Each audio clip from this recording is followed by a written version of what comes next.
Hey there guys, this is Goshen, and on my last video I used the build which on Reddit you guys said that it wasn't really good, and you sent me a new build, a frost damage build. So I'm gonna give you my impressions on it, and then I'm gonna perhaps make it better, at least for solo wizards, because I feel like when you're solo you need more survivability, and even to do quick runs like the Grip of the Ancients, where Archon's long cooldown doesn't really affect that much, because you're just gonna leave the game and then come back, and you really just need to use Archon once. So also, I believe you have to choose and adapt the builds based on your character's stats. So what happens is, if we do this, look at that, 51% critted chance and only 344%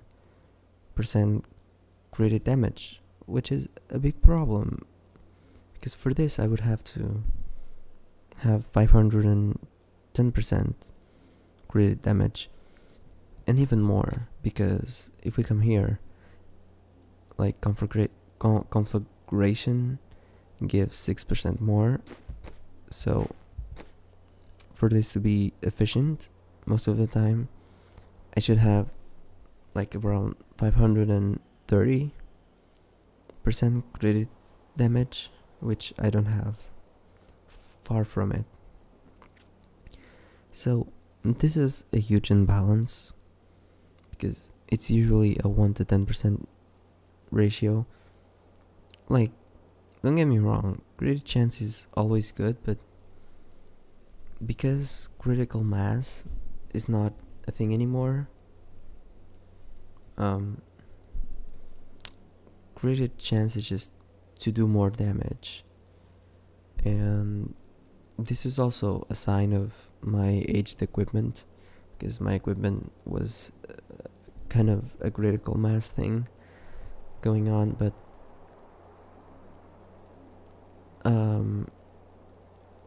if you want to do more damage, like, you're gonna hit a crit but just gonna do 300%, and it should be 500% at the very least. So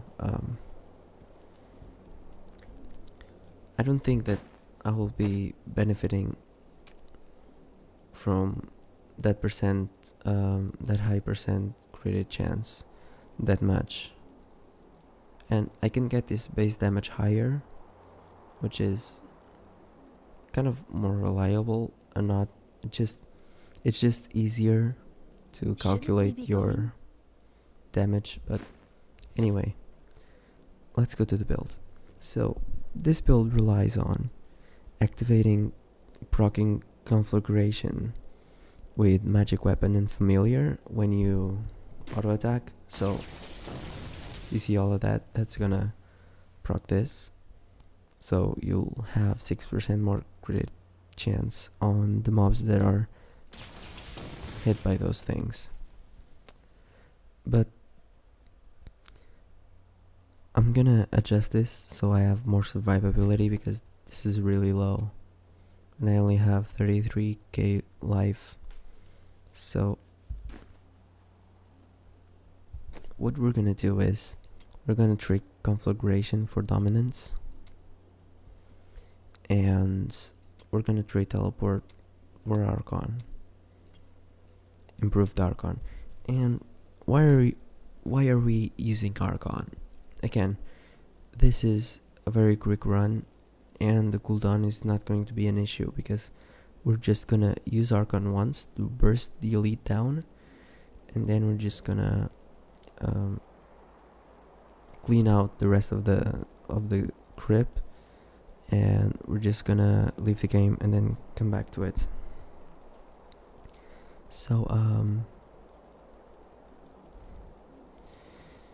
yeah, over here we're gonna use force weapon, so we have more damage. Spark flint, yes, that's good. And in here we could trade pinpoint barrier for prismatic armor, which I'm gonna keep prismatic armor or not. Yeah, we're gonna be comparing these two runes in a second. But here on the primary, you can really use whatever you want. Explosive bolt is nice because it's cold damage, so it will be proccing this, but we're gonna be spamming arcane or frozen orb so much that it's not really worth it. I'm just gonna go for more damage. So yes, I guess that's cool.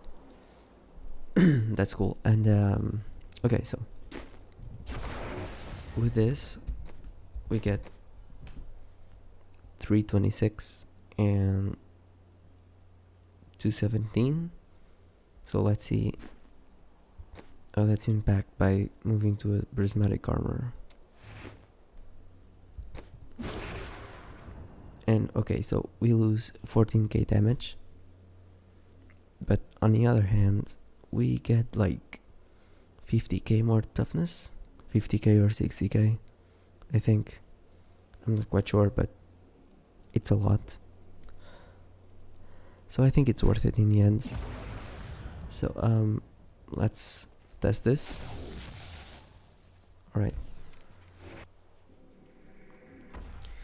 we're gonna want to build up the stacks, so we need to, okay, so the elite is there, so yeah, we can just do this.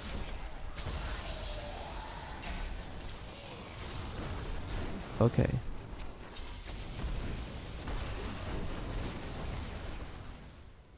so we had like, actually we had a lot of stacks there.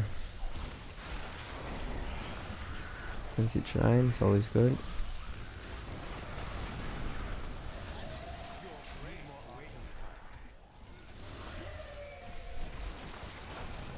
Okay, and it's done. We just cleaned it. Now we would just do that, but because I'm a greedy bastard, I'm gonna come here and get all these things, and also open that chest. What do you miss about it? It's such an All right. and beautiful city. It thrives on So, new ideas. There was always something new and in the end, I exciting think here or my see. build is better for my character. Like, thank you for pointing out the frost damage build, which is actually really nice. I would trade Shock Pulse for I would trade this for a lightning damage attack, so we could have paralysis. If I'm like in a party, I'll do that because having a stun will be really useful to the party.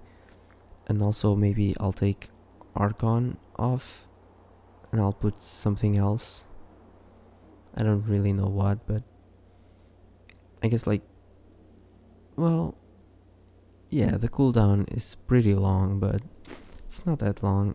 If you're in a group and you're doing long runs and you can just use it like this, but maybe trade that for lightning damage and here for paralysis, or even conflagration, because I don't know if conflagration is just for you or for the other party members as well, which that would be really nice, but I don't know if that's the case. But if that's the case, use conflagration, and you can actually just use conflagration and maybe use spark flint, and even this, because this is actually kind of cool. It does a lot of damage, and if it applies 6% K a 6% more cooldown, more crit chance for all party members, that would be great. This is about as exciting as the time Uncle Deckard and I spent the summer in This Bramwell. is People are quite boring there. yeah, Leah. I guess this is nice, but this is just for you, and you're gonna use this just for the slow and the great damage that it does. So, I guess this is it, guys. In the end, you guys were kind of right, because I really like this frost damage and cold-blooded thing. But I'm still using Archon to burst down the elites, and I'm still using prismatic armor, because in this case, in my case, I don't need more crit chance, because I won't be able to really take part of it, to benefit from it, because I have too low crit damage. And I could Please take me with you. These villagers are terribly dull. and I could like buy items, but I don't want to buy items. If I find something that makes the other build worth it, maybe I'll give it a try. But like this, and I guess like the main lesson in here is, if you're soloing, you need survivability, and you have to make trade-offs. And I think that this skill build has the best trade-offs, and allows me to be really independent and still farm quick on Torment 3. So yeah, I hope you like this video. Leave down in the comments below what you think about my new build, if you think it's better or worse than the other one, and maybe suggestions to make it better, or something like that. Yeah, see you guys on the next video.